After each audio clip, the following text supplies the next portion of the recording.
इस कार्यक्रम के अध्यक्ष तथा सूचना एवं जनसंपर्क मंत्री श्री बिशन पटेल जी, माननीय शिक्षा मंत्री श्री पीके शाही जी,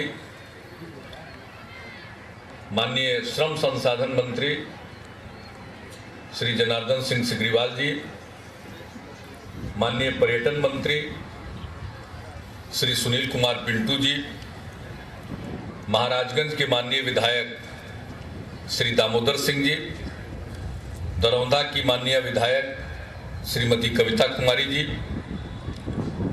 सीवान के माननीय विधायक श्री व्यासदेव प्रसाद जी, जिरादेई की माननीय विधायक श्रीमती आशा देवी जी, दरौली के माननीय विधायक श्री रामायण मांझी जी, रघुनाथपुर के माननीय विधायक श्री विक्रम कुंवर जी, बढ़हरिया के माननीय विधायक श्री श्याम बहादुर सिंह जी, सभी सम्मानित नेतागण,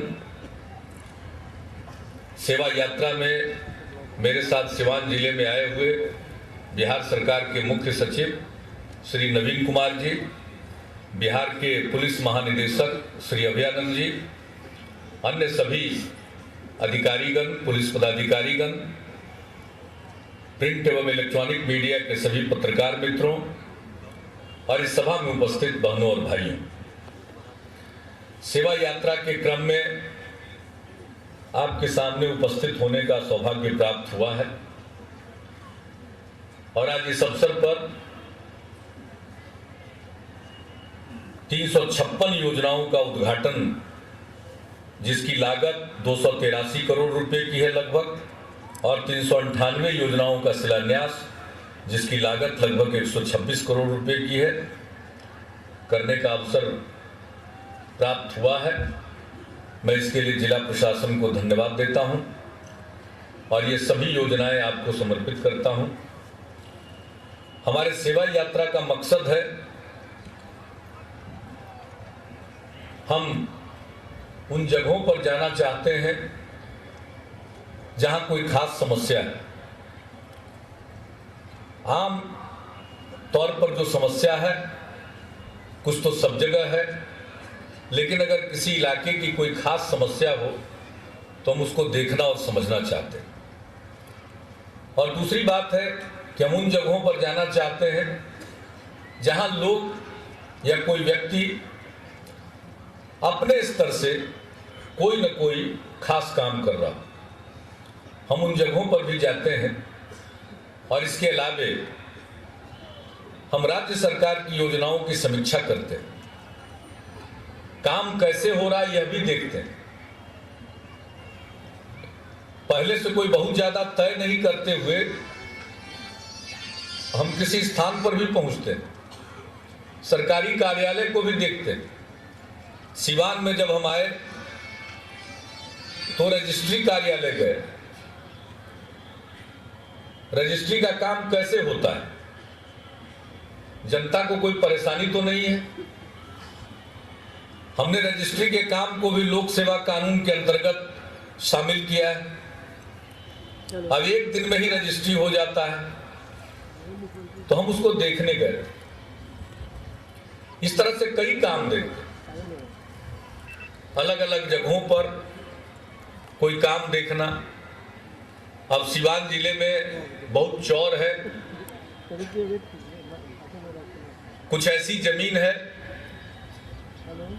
जहां मत्स्य पालन का काम हो सकता है, तो गुड़िया कोठी के पास एक जगह कुछ लोग ऐसा काम कर रहे हैं, उनको प्रोत्साहित करने के लिए, उनका काम देखने के लिए हम वहां भी गए। तो हम वैसी जगहों पर जाते हैं, देखते हैं, इसका लाभ होता है, हमको जानने का अवसर मिलता है, नजदीक से देखने का अवसर मिलता है कोई काम कैसे हो रहा है, इसमें सरकार की तरफ से क्या सहायता दी जा सकती है कि काम बढ़े। देखिए, हम लोगों के बिहार की खासियत है, जो सबसे बड़ी खासियत है वो आप हैं, यानी बिहार के लोग। बिहार के लोग बहुत मेहनती और यहाँ की युवा पीढ़ी बहुत मेधावी। तो हमारी जो सबसे बड़ी पूंजी है वो हमारे लोग। और बिहार का मुख्य व्यवसाय कृषि है, खेती। उसके विविध पक्ष हैं। हम खेती में पशुपालन, मत्स्य पालन, इन सब चीजों को शामिल करते हैं। हम एक किसान के यहां भी गए, इसी सीवान जिले में, जहां सुगंधित पौधों की खेती कर रहे हैं। बहुत संभावना, कहीं मत्स्य पालन की संभावना है इस जिले में, कहीं औषधीय और सुगंधित पौधों की संभावना। आज हमने समीक्षा की, सीवान में खेती को बढ़ावा देने की तो अभी बड़ी संभावना। आज सुबह हम 4 घंटे से भी ज्यादा समय तक जिले में समीक्षा कर रहे थे विभिन्न योजनाओं की। तो हमने देखा कि कृषि में अभी बहुत आगे जाने की गुंजाइश, उत्पादन बढ़ सकता है, उत्पादकता बढ़ सकती, बेहतर उपज आप हासिल कर सकते हैं। तो इन सब चीजों को देख करके एक तो पूरे प्रदेश के लिए योजना चलती है और कुछ ऐसी योजना होती है जो केंद्र सरकार के द्वारा चलाई जाती है, जो पूरे देश में लागू होती है। कुछ हम लोग चलाते हैं जो पूरे राज्य में लागू होती है। उसके अलावे अलग अलग जिलों में क्या किया जाए जिससे जिले का फायदा हो, तो हमारा मकसद यही है। और हम देख रहे हैं, पहले की यात्रा करते थे, विकास यात्रा हमने की, फिर विश्वास यात्रा में हम निकले और इस बार सेवा यात्रा है। विकास यात्रा में हम हर दिन शाम में जहां ठहरते थे संवाद कार्यक्रम चलवाते थे। 10-15 लोगों को मौका देते थे कि आइए कुछ खिलाफ में बोलिए, और उसके बाद उससे बहुत फायदा हुआ। क्या गड़बड़ी है, क्या दिक्कत है, क्या कमी है, इसको दूर करने का मौका मिलता है। लोग शिकायत करते थे भ्रष्टाचार की, तो सुनने के बाद हमको लगा कि कानून तो है, कुछ और कड़ा कानून बनाना चाहिए। तो हम लोगों ने कानून बना दिया कि भ्रष्ट तरीके से जो लोक सेवक आय से अधिक संपत्ति जमा करेंगे और उस मामले में उन पर मुकदमा चलेगा, तो समय सीमा के अंदर ट्रायल हो जाए, विचारण हो जाए। एक तो ये प्रावधान किया गया, और दूसरा प्रावधान किया गया एक कानून जिसका नाम हम लोगों ने दिया विशेष न्यायालय विधेयक, जो भ्रष्टाचार निरोधी कानून है देश भर का, उसमें संशोधन करके हम लोगों ने राज्य में कानून बनाया। तो एक प्रावधान तो है समय सीमा में सुनवाई, और दूसरा प्रावधान उसमें दिया कि अगर कोई भ्रष्ट तरीके से संपत्ति जमा करता है तो हम उसकी संपत्ति जब्त कर लें। और आप लोगों को याद होगा, विधानसभा के चुनाव के दौरान जब हम घूम रहे थे तो हमने सब जगह भाषण दिया कि कानून बन गया है, अब अगली बार मौका मिलेगा तो भ्रष्ट लोगों की संपत्ति जब्त होगी और उनके आलीशान बंगलों में बच्चों के पढ़ने का स्कूल खुलवाएंगे। तो ये जब दोबारा आपने मौका दे दिया तो उसको लागू कर दिया हम लोगों ने। पटना में एक लोक सेवक की संपत्ति जब्त हुई और उनका मकान था, उसमें प्राथमिक विद्यालय मुसहरी खोल दिया गया। आप में से बहुतों ने सुना होगा। दूसरा भी जब्त हुआ, उसमें लड़कियों का आवासीय विद्यालय खुल गया। अब इसी तरह से कई और रास्ते में हैं, दर्जनों मामले में इसी तरह से संपत्ति जब्त होगा, मकान जब्त होगा, स्कूल खुलेंगे। तो ये जब निकले और लोगों ने शिकायतें की, उसी का नतीजा हुआ विकास यात्रा और विश्वास यात्रा। अब विश्वास यात्रा में जा रहे थे, लोगों ने कहा कि भाई ये इंदिरा आवास में 5,000 रुपया दलाल सब खा जाता। तब इस बार सरकार बनी, आप बैठा ना, कल लेना कैंप था परसों, आप इंदिरा आवास के लाभार्थी हैं, बीच में खड़ा हो गए। परसों तक कैंप में सब जगह बांट दिया गया पासबुक बचल कुचल का। 100 में 90 आदमी का पासबुक सिवान जिले में बट गया, 100 में 10 बच गया है। उसका भी कागज पत्तर तैयार करके एक दिन कैंप लगा के सब ब्लॉक में बांट दिया जाएगा। होता क्या था, हम लोगों ने उपाय कर दिया कि लाभार्थी का बैंक में खाता खुलवाएंगे, पैसा उसमें डाल देंगे, और जब वो घर बनाना शुरू करेगा तो वहां से पैसा निकाल लेगा। लेकिन देखा ये गया कि ये हम लोगों ने लागू किया, लेकिन इसका किस प्रकार से इसमें रास्ता निकाल लिया, ये दलाल वर्ग ने रास्ता निकाल लिया। कोई गरीब आदमी, उसको तो मालूम है नहीं ये पासबुक क्या होता है, उसका पासबुक अपने पास रख लेता था। और जब उसको मकान बनाने के लिए पैसा निकालने का जरूरत था तो कहता था कुछ लाभ है हमरो हिस्सा बा। तब हमने बिहार के मुख्य सचिव को, डीजीपी को सब कहा कि भाई इतना कड़ा परीक्षा पास करके आप लोग अफसर बने, आप जो रास्ता निकालते हैं गांव का जो दलाल टाइप का आदमी है वो तो आपसे भी ज्यादा आपके काम में छेद घुस कर देता है।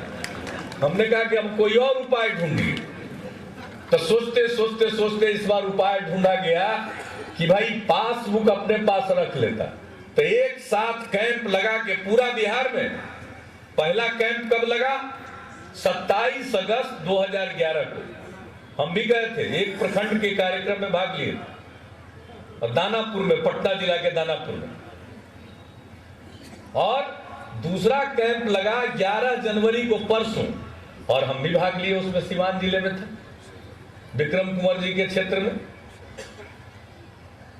और वो चिलचिलाती कहते एकदम बिल्कुल सर्द हवाओं के बीच में, कैसी ठंड, उसमें सब लोग उपस्थित थे। तो सबको पासबुक दे दिया गया। अब पासबुक देने के बाद अब वो रहेगा, उसके पास जाके पैसा निकालेगा। एक आध जगह का शिकायत मिला है कि पासबुक भी है, अब बैंक के खाता में पैसा भी है, जाता है तो बैंक वाला कुछ टरका देता है।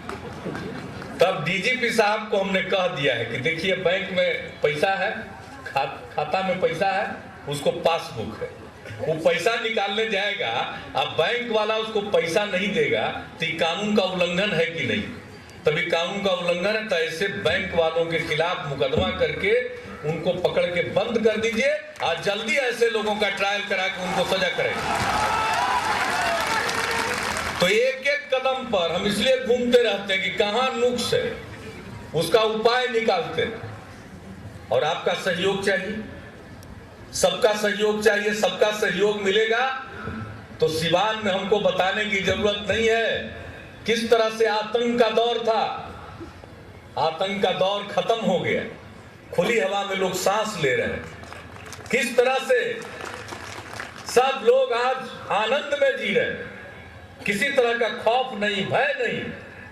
तो जिस तरह से आतंक मिटाया गया, अपराध पर काबू पाया गया। पहले लोगों को अपराधियों का डर सताता था, आजकल अपराधियों को कानून का डर सताता। तो ये जो माहौल बना है, तो जैसे अपराध पर काबू पाया गया, आप सबका सहयोग चाहिए। बहनों और भाइयों, भ्रष्टाचार को भी मिटा करके, उसको समाप्त करके हम लोग दम लेंगे। मन कड़ा कीजिए, कुछ तो कानून भी बन गया है और कानून में दम भी है। एक पुराना कानून भी निकाल लिया गया, ये तो हो गया लोक सेवक, पर कानून बन गया। और जो बीच में दलाल सब जो पैसा बनाता है, तो उनका भी संपत्ति जब्त होना चाहिए ना। देखो 1944 का कानून डीजीपी साहब खोज लिए, बड़ा अच्छा काम किया। अब उसका कानूनी व्याख्या हम लोग कर लिया। पहला केस होने वाला बहुत जल्दी, एक दलाल तबके का। हमने कहा था कि देखिए ये जो इंदिरा आवास में और दूसरे चीजों में ये लूट मचाए हुए हैं, इन सब लोगों को पकड़ना है। तो एक तरफ से तो कार्रवाई हुई और दूसरी तरफ से पकड़ धकड़ का भी कार्रवाई, उनका भी संपत्ति जब्त किया जाएगा। तो सबका जब गलत काम करेगा, उसका संपत्ति जब्त होगा, तो कहेगा क्या फायदा, न रहे बांस न बजे बांसुरी। पैसा रहवे नहीं करेगा तो क्या करेंगे भ्रष्टाचार कर। तो इसलिए आप सब लोगों का भी सहयोग चाहिए और मैं आपको धन्यवाद देना चाहता हूं। आज बिहार अगर तरक्की कर रहा है तो इसमें आपका योगदान है। आज बिहार के बाहर भी लोग चर्चा करते हैं। जिस बिहार के बारे में कहते थे बीमारू राज्य है, ये आगे बढ़ ही नहीं सकता, आज जब बिहार आगे बढ़ रहा है तो देश भर के लोगों को खुशी होती है, आश्चर्य भी प्रकट करते हैं। बाहर के लोग आजकल बिहार पर खूब लिख रहे हैं, बिहार का अध्ययन कर रहे हैं। आज इस देश का, कल दूसरे देश का लोग आ रहे हैं और जानकारी लेते हैं कैसे बदल गया बिहार। हमसे भी कई लोग मिलने आते हैं, पूछते हैं क्या जादू किया आपने। हमने कहा हम कोई जादू नहीं करने वाले, हम जादूगर हैं ही नहीं। ये तो बिहार की जनता का कमाल है। बिहार के 10 करोड़ 38 लाख लोगों ने संकल्प लिया कि बिहार को आगे बढ़ाएंगे, इसलिए आज बिहार आगे बढ़ रहा है। और उसके मूल में है एक दूसरे पर भरोसा, उम्मीद। कैसा बिहार था? बटा हुआ समाज था, एक दूसरे पर अविश्वास था। आज माहौल विश्वास का बना, आज एक दूसरे पर भरोसे का माहौल बना, हिंदू मुस्लिम एकता का माहौल है, विभिन्न जातियों के बीच में प्रेम और भाईचारे का माहौल है। इसी के चलते बिहार आगे बढ़ रहा है। और हम लोगों ने पिछले 6 वर्षों में ऐसा कोई काम नहीं किया जिससे समाज विभाजित हुआ। हमने समाज को जोड़ने की कोशिश की, सबको जोड़ा, सबका कल्याण करने की कोशिश की, सबके साथ इंसाफ किया। हिंदू मुस्लिम, ऊंची जात के लोग, पिछड़ी जात के लोग, अति पिछड़े वर्ग के लोग, दलित समाज के लोग, महादलित समाज के लोग, आदिवासी, स्त्री पुरुष, सबको उनका वाजिब हक देने की कोशिश की। हमारी आधी आबादी महिलाओं की है और महिलाओं का योगदान समाज के विकास में उस प्रकार नहीं हो पाता था। कुछ महिलाएं आती थी, लेकिन ज्यादातर महिलाएं अपने घरेलू कार्यों में ही व्यस्त रहती थी। घरेलू काम भी होना चाहिए, लेकिन हमारी आधी आबादी की बुद्धि का, उनकी क्षमता का, उनके विवेक का, उनकी शक्ति का समाज को आगे बढ़ाने में उपयोग नहीं हो पा रहा था। हमने जब महिलाओं को 50% आरक्षण दिया तो उस समय बहुत लोगों को अचरज लग रहा था, कुछ लोग मेरा मजाक भी उड़ा रहे थे। लेकिन आज देखिए कितनी जागृति आई है महिलाओं में, और महिलाओं के सूझबूझ का भी फायदा आज बिहार के समाज को मिल रहा है। तो समाज के सभी तबके के लोगों और शांति है। लड़कियां कम पढ़ती थी, अब लड़के और लड़कियों की संख्या लगभग बराबर पहुंचने जा रही है। पहले माँ बाप लड़कियों को स्कूल नहीं भेजते थे। मिडिल स्कूल में पहुंचने की जब उम्र होती थी, लड़कियों का शरीर बढ़ता था, माँ बाप उसको ठीक ढंग से कपड़ा देने की स्थिति में नहीं होते थे, बच्चियों को स्कूल भेजना बंद करते थे। लेकिन हम लोगों ने बच्चियों के लिए पोशाक की योजना शुरू की, लड़कियां स्कूल की ओर जाने लगी, माँ बाप स्कूल भेजने लगे। फिर उनको साइकिल खरीदने के लिए पैसा दिया हम लोगों ने। 2007 में जब योजना शुरू हुई तो लड़कियों की संख्या 1,70,000 थी, और इस साल जब हम बातचीत कर रहे हैं आपसे तो संख्या 6,45,000 हो चुकी। 3 गुना से भी ज्यादा लड़कियों की संख्या बढ़ी। लड़कियों में उत्साह आया, पढ़ने की ललक पैदा हुई, उमंग के साथ हम स्कूल जाती है। तो कई जगह हम जाते थे 2 साल पहले, तो लड़के लोग धीरे से कान में कहते थे, अंकल हम लोगों का क्या होगा। तो हमने लड़कों के लिए भी साइकिल योजना की शुरुआत कर दी। अब चाहे लड़का हो या लड़की, जो भी हाई स्कूल में जाएगा सबको पैसा मिलता है साइकिल खरीदने के। अब सब जा रहे हैं स्कूल। अब पहला क्लास से शुरू करके 8वां क्लास तक, चाहे कोई परिवार का बच्चा हो, बच्ची हो, हर किसी को पोशाक के लिए पैसा दिया जा रहा है। की दुनिया है, अब लाठी की दुनिया नहीं है। लाठी में तेल पिलाने की जरूरत नहीं है, कलम में स्याही डालने की जरूरत है। अब जो पढ़ेगा सो आगे बढ़ेगा। इसलिए हम लोगों ने शिक्षा पर जोर दिया। हमारी पूंजी हमारे लोग हैं, इसलिए उनकी शिक्षा पर, उनके तालीम पर, उनके सेहत पर, स्वास्थ्य पर बगल में अनुमंडलीय अस्पताल बना, सब स्वस्थ रहें, उनका इलाज हो जाए। गरीब आदमी के पास इतना पैसा नहीं है कि पैसा दे करके वो इलाज कराए, इसलिए सरकारी अस्पतालों का ठीक ढंग से चलना बहुत जरूरी। अब तो आगे बढ़ करके स्वास्थ्य के क्षेत्र में जो काम हो रहा है उसकी सराहना हो रही है। टीकाकरण के क्षेत्र में हमारा बिहार अब राष्ट्रीय औसत से भी आगे निकल गया। पोलियो उन्मूलन के अभियान में जिस ढंग से बिहार में काम किया गया उसकी सराहना हुई। तो स्वास्थ्य के क्षेत्र में सब लोग स्वस्थ रहेंगे, तो ये सारा काम हुआ, स्कूल का काम, अस्पताल का काम, सड़कों का जाल बिछाया गया। और अब हमारी योजना है, हमारी इच्छा है 500 की आबादी तक के गांव को सड़क से जोड़ने तक से हमारा संतोष नहीं है। हम चाहते हैं कि 250 की आबादी तक के गांव को सड़कों से जोड़ा जाए, 12 बासी सड़कों से जोड़ा जाए। तब किसान जो चाहेगा गांव में पैदा करेगा और वहां से वो अपने उत्पाद को लाद करके बाजार पहुंचा सकता है। तब उनको ज्यादा कीमत मिलेगी। सड़कों की जरूरत है, पुलों की जरूरत है, हम वही कर रहे हैं। कितना पुल बन रहा, लोग कल्पना नहीं करते थे, इतना पुल बन रहा है। गंगा नदी पर पुल, गंडक पर पुल, बूढ़ी गंडक पर पुल, कोसी पर पुल, सोन पर पुल, जिस नदी का नाम लीजिए उस नदी पर पुल, गांव से निकलने के लिए पुल, सब तरह के पुल हजारों की संख्या में बनाए गए और बनाए जाए। तो ये सब जो हम लोगों का काम है वो चलता रहेगा। बिजली हमारे लिए चिंता का विषय है। बिजली का उत्पादन हमारे यहाँ शून्य था जब हम लोग आए। बरौनी और कांटी दोनों बंद। हम लोग कोशिश कर रहे हैं कि वो चालू हो जाए, बरौनी में और विस्तार हो जाए। कांटी को हमने एनटीपीसी को दिया कि वो पुराने यूनिट को ही न चलाएं, बल्कि लगभग 400 मेगावाट नया बिजली पैदा करें। अन्य जगहों पर निजी क्षेत्र में भी लोग आ रहे हैं, लेकिन बिजली घर लगाने में समय लगता है, बिजली का उत्पादन होने में समय लगता है। इस बीच में अब हम सिर्फ केंद्रीय कोटा पर निर्भर नहीं है, हम बिहार की जरूरत को पूरा करने के लिए घाटा सह करके भी बाहर से बिजली खरीद रहे हैं और बिजली खरीद करके भी हम लोगों को आपूर्ति करने की कोशिश कर रहे हैं। लेकिन बहनों और भाइयों, सारे क्षेत्र में जो भी संभव समाज के सभी तबकों के लिए विकास के लिए हम लोग पूरी कोशिश कर रहे हैं। किसान की खेती होती है, खाद की जरूरत पड़ती है, दुख होता है। केंद्र के लोग जब आते हैं तो कहते हैं हमने ये दिया, हमने वो दिया, लेकिन जो बिहार का कोटा खाद का है वो भी नहीं दिया। 2 महीने का खाद हमारा दूसरे जगह बांट दिया।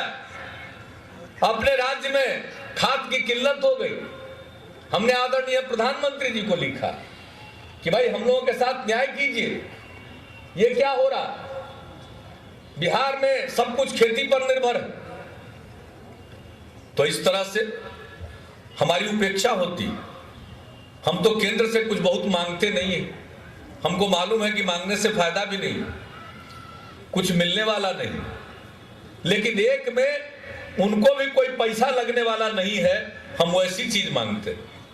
कहते हैं बिहार को ज्यादा पैसा नहीं दे सकते हैं तो कम से कम विशेष राज्य का दर्जा दे दीजिए। अगर विशेष राज्य का दर्जा मिलेगा तो ऐसे ही बिहार तरक्की कर जाएगा। सार्वजनिक पूंजी तो हम लगा रहे हैं। बिहार के विकास का बजट 4000 करोड़ रुपए का नहीं था, बढ़कर 24,000 करोड़ का हुआ। अगले साल इसको और हम बढ़ाएंगे। हमारी इच्छा कम से कम 20% बढ़ोतरी की है, लेकिन इससे पूरा नहीं होगा। रोजगार चाहिए। हमारे पढ़े लिखे नौजवान भी हैं, दूसरे लोग भी हैं, अभी भी बिहार के बाहर जाते हैं। जाने वालों की संख्या घट गई है। पंजाब में दिक्कत हो रही है, अब यहां से जाने वालों की संख्या घटी है। लेकिन फिर भी हमारे लोग क्यों बाहर जाएं? अब उसके लिए क्या जरूरी है? हमारे लाखों नौजवानों को, नवजुवतियों को काम मिल सकता है अगर यहां निजी पूंजी का निवेश हो, कल कारखाने खुले। तो कल कारखाने खुलेंगे कैसे? आदमी यहां है, सब सुविधा है, अमन चैन है, कानून व्यवस्था की स्थिति ठीक, लेकिन कोई पूंजी लगाएगा तो पूंजी लगाने वाले को भी तो दिखना चाहिए कि यहां लगाने में कुछ फायदा है। इसलिए हम कहते हैं विशेष राज्य का दर्जा दे दीजिए। विशेष राज्य का दर्जा मिलेगा तो केंद्र सरकार जो टैक्स लेती है, केंद्रीय करों में रियायत मिलती है, छूट मिलती है। जब केंद्रीय कर में रियायत मिलेगी तो पूंजी लगाने वाले को यहां पूंजी लगाना आसान होगा। जब यहां पूंजी लगाएंगे, कल कारखाने खुलेंगे तो हमारे लाखों लोगों को काम मिलेगा। इसमें कोई पैसा कौड़ी तो लगता नहीं, मांग रहे हैं। 1.25 करोड़ लोगों का दस्तखत करा करके भी दिया। तो खैर एक कमेटी बनी, अब देखें वो कमेटी क्या अनुशंसा करती है। दूसरे राज्यों से भी मांग होती है, उससे हमारा क्या मतलब। बिहार बट गया, हर साल बाढ़ की चपेट में आता है। इसका कारण बिहार में नहीं, इसका कारण बिहार के बाहर है, अंतर्राष्ट्रीय कारण। कौन भरपाई करेगा? हर साल तबाही होती है, अरबों की संपत्ति का नुकसान होता है। तो इसकी भरपाई के लिए जरूरी है कि हमें किसी न किसी प्रकार से सहायता दी जाए। तो हम तो केंद्र से यही मांगते हैं। और बहनों और भाइयों, सब चीजों के बाद, सब कठिनाइयों के बावजूद बिहार आगे बढ़ रहा है, आपके सहयोग से आगे बढ़ेगा। आप सबसे एक ही करबद्ध प्रार्थना है कि बिहार में जो प्रेम का, भाईचारे का, समरसता का वातावरण है, इस वातावरण को बनाए रखिए, इसको कायम रखिए। बिहार को आगे बढ़ने से दुनिया की कोई ताकत नहीं रोक सकती है।